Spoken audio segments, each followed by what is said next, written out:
உங்கள் சத்யாவின் full moon sale up to 70% தள்ளுபடி. AC விலை 2ஆம் தேதி முதல் 15% வரை உயர்கின்றது. இப்போது ஏசி வாங்கி பணத்தை சேமியுங்கள். சித்திரை திருவிழாவை ஒட்டி வைகை ஆற்றில் பச்சை பட்டுடுத்தி எழுந்தருளிய கள்ளழகர் மதிற்றையம் பகுதியில் உள்ள ராமராயர் மண்டகப்படி நோக்கி புறப்பட்டார்.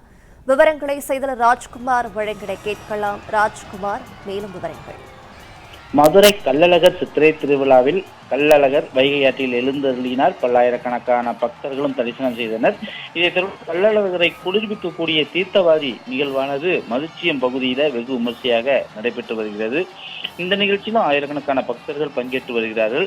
மதுரை கள்ளழகர் சித்திரை திருவிழாவை முன்னிட்டு மண்டுக முனிவருக்கு சாப விமோசனம் அளிப்பதற்காக மதுரை நோக்கி வந்த கள்ளழகர் இன்று காலை வைகை ஆற்றில் தங்க குதிரை வாகனத்தில் பச்சை பட்டுடுத்தி எழுந்தருளினார்.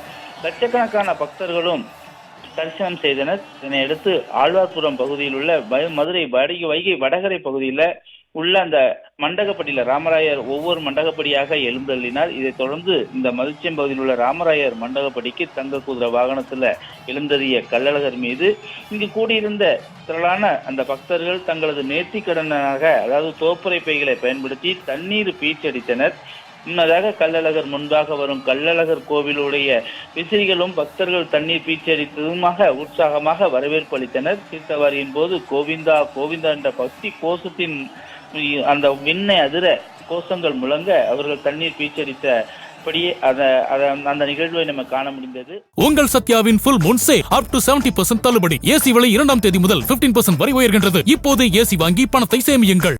பிளே ஸ்டோர் மற்றும் ஆப் ஸ்டோரில் இருந்து பாலிமர் செயலியை QR கோடு மூலம் பதிவிறக்கம் செய்யுங்கள். செய்திகளை உடனுக்குடன் பெறுங்கள்.